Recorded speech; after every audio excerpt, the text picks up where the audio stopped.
morning. Welcome to IG's early morning call. It's Friday, the 13th of October. Let's take a look at the headlines as we monitor what's going on in the wake of that stronger than expected data yesterday coming through in the States, which shows that there was stronger than expected US inflation. That sent the dollar up, it sent yields up, and equity markets down pretty much across the board. We're expecting them to drop at the start of today's European session in half an hour's time. All this comes as we see more evidence that China is edging towards deflation.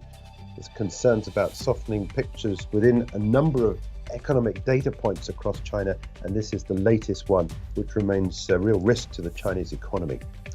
And it's the US earnings season getting underway in earnest today. Three major banks reporting today: Wells Fargo, JPMorgan Chase, and Citigroup. Oh, also, we have another all-session stock, United Health, also out with numbers before the bell today. We're getting some breaking news as well. This is the volatility index.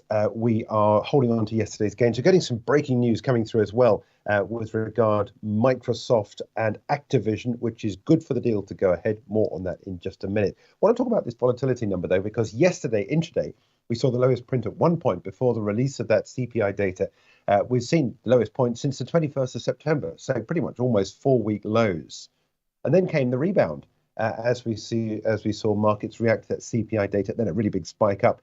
But in today's session, we're trading at 1753. But look, as I said in my tweet this morning, we are at lows. And the problem is with this is the fact that we've got this sort of long-term drop below. That was the COVID spike we saw back in March 2020. And these low levels of volatility remain a problem for traders. But that being said, if you're an intraday trader, I think the message is that markets are on the way down. That is apart from what's happening here in London. At the moment, we are expecting a slightly lower start. Look at the volatility we're getting intraday on these markets. And that candle yesterday was an interesting one, a long-legged doji candle. Meant that there was the volatility.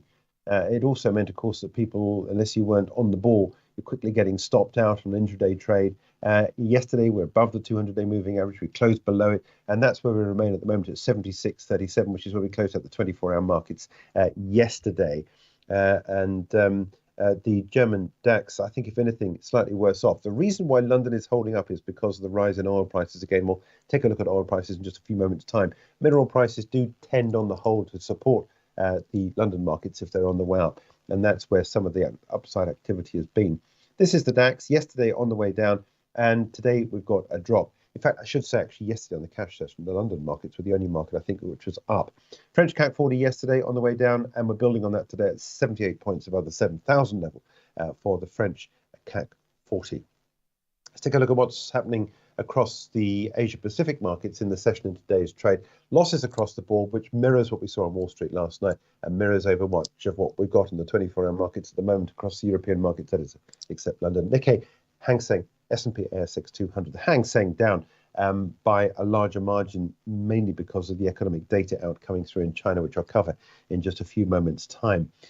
Quick update on what's happening as well on the US markets. In the session yesterday, we were on the way down across the board. And it remains a difficult market, I think, at the moment. Let's take a look at the S&P 500, currently trading at 43.52. We have news that Microsoft, the Activision Blizzard takeover, gets approval from the UK regulators, clearing the way for a deal to close. Ubisoft has stepped in to acquire the rights over Microsoft on the gaming part of the business. Microsoft first proposed this acquisition, you remember, of Activision Blizzard back in January last year, but it's faced a whole heap of regulatory challenges in the US, Europe and the UK. And the UK was the one that held out on this.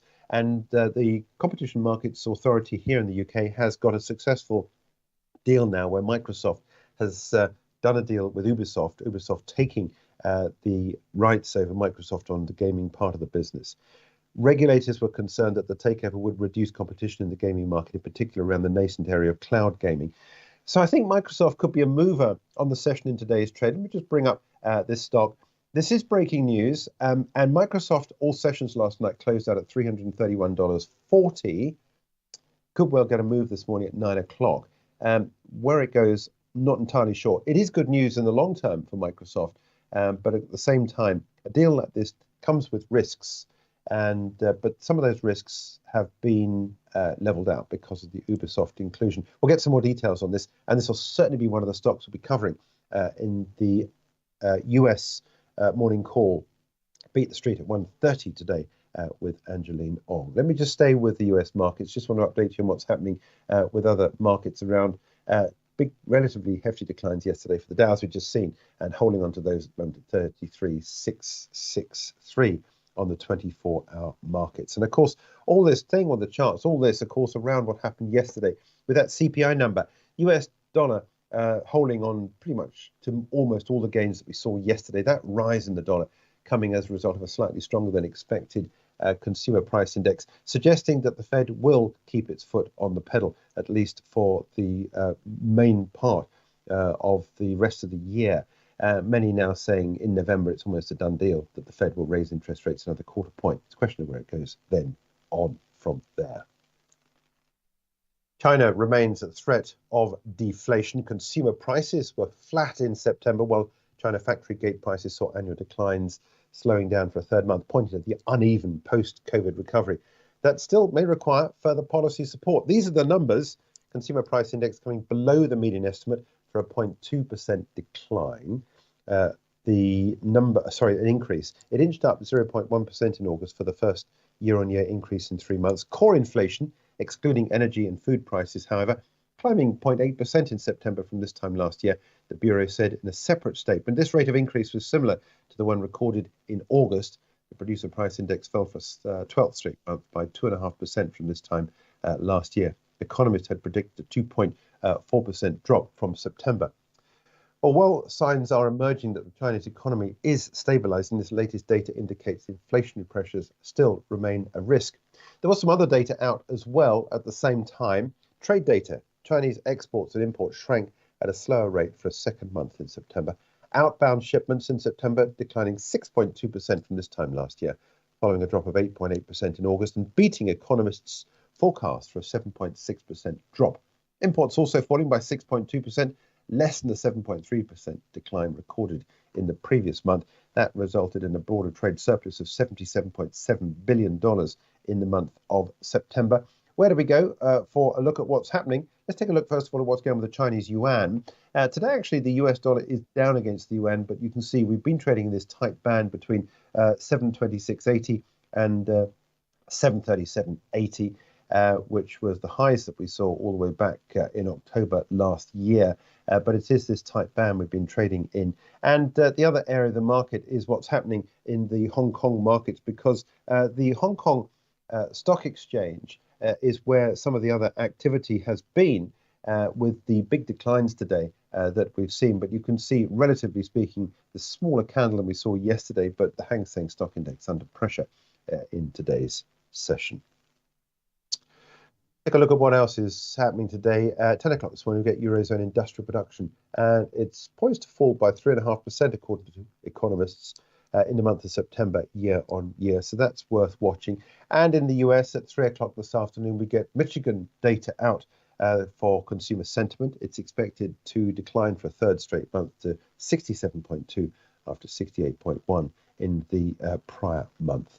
So that's economic data. Let me just quickly show you what's happening with the euro-dollar trade. 105.40 is where we're trading at the moment, after that big decline we saw for the euro against that stronger US dollar in the session yesterday.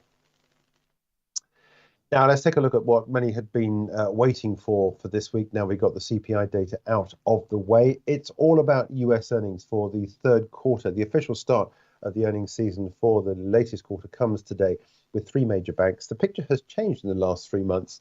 You remember Q2 showed that banks had benefited from higher interest rates. Well, they had to manage a deterioration in the economic environment with slower loan growth and consumer spending. The consumer remains key, I think, in all of this. Let's take a look, first of all, at JPMorgan Chase, the largest of them all in terms of assets. It's expected to post earnings of $3.89 per share. That's a 15% increase in the same quarter this time last year. Revenue also forecast to rise by around about 25% to just shy of $40 billion. But sequentially, it would translate into a decline of both the top and bottom lines. The year-on-year rise can be explained by the difference in interest rates and quarter-on-quarter drop as another proof of a worsening economic environment that we've seen. Let's take a look at the JPMorgan chart. This rise that we've seen from the lows that we had there back in October to the highs we had as of the 31st of July, over half of over 50% up for the JPMorgan stock. Since then, there has been this drop that we've seen, these new lower lows, these new lower highs. We're opening all sessions this morning at 9 o'clock UK time on the IG platform at 145.33. Citigroup is the other one where we're seeing some activity this morning before the bell as well, like JPMorgan Chase, but it could set a very different picture. Earnings are expected to fall year on year. The street anticipates earnings of $1.24 per share compared with $1.63 posted for the third quarter last year. Revenue is expected to increase, but not by much, to $19.2 billion. Last year, revenue reached $18.5 billion. Citigroup recently underwent a major restructuring, which means that costs will be under scrutiny. But let's take a look at the share price chart. Very, very different picture than that we've seen recently for JPMorgan Chase. The support coming through there at $39.14. We'll be opening at 9 o'clock this morning, IG all sessions at 41.65 for Citigroup. This is the direction of travel that we've seen for the stock. As I said, a very different picture from that we've seen from Citigroup. And there's another bank worth watching this morning. This is one that is focused more on the US economy. It's Wells Fargo.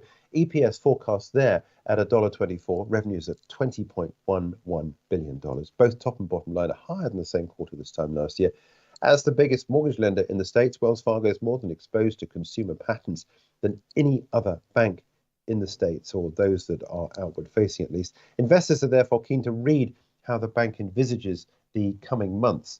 And again, I want to take a look at what's happening with share trading in Wells Fargo. It has been relatively tightly bound between $35 and $48. We will open at 9 o'clock this morning at $39.86. Another stock to watch as the company reports earnings before the bell today. It's not just the banking sector that's in view. We have one other stock that's worth watching, and that is United Healthcare. This is the healthcare giant, which also is trading all sessions on the IG platform. The street anticipates earnings there of $6.33 per share compared to the $5.79 it posted in the same quarter this time last year. It's a very defensive stock, United Health. Revenue expected to increase substantially compared to last year to $91.42 billion, benefiting from its efforts to diversify its portfolio. Now, recently, United Health executives raised the full-year earnings guidance as they expect an increase in activity in the coming months. Let me show you what's happening. Long-term picture, you can see not too far away from the record highs that we saw in November last year. We will open this morning all sessions on the IG platform at 52.829. That's $528.29 a share. And in fact, we will open at the highest point we have been at since the 3rd of January this year. If we get good numbers, we could well then take us up to levels not seen since 2022 in terms of the earnings. Now, before closing the US earnings chapter, I'd like to point out that AI is continuing to form a major part of these earnings. We've talked about it a lot in the last weeks, and we'll doubtless talk about it again in the coming weeks as we see more and more companies report earnings, not only in the tech sector, but every industry. We just talked about JPMorgan earnings, for example. JPMorgan's Jamie Dimon recently stated that artificial intelligence is already an integral part of the company's operations. Third quarter earnings may show what impact AI might have on the investment banking results. But I think for United Health, it's also an important area of interest. The recent acquisition of tech firm Change Healthcare from United Health is something well worth watching to see how the company is going to integrate that business and how it's going to use AI across the rest of its interests in the healthcare sector. So AI is very much going to be a part of the data and very much part of the statements I think that we're going to be seeing from all of these companies. Now, it's been a long time in coming, but are we now near a conclusion for Manchester United? It's certainly not over yet. Jim Ratcliffe appears to be head in the race to acquire Man U. The British entrepreneur is ahead of the other party thought to be nearing an offer to take over the New York-listed club, Sheikh Yasmin bin Hamad Al Thani. This stock is traded in the United States. I want to show you what happened late yesterday.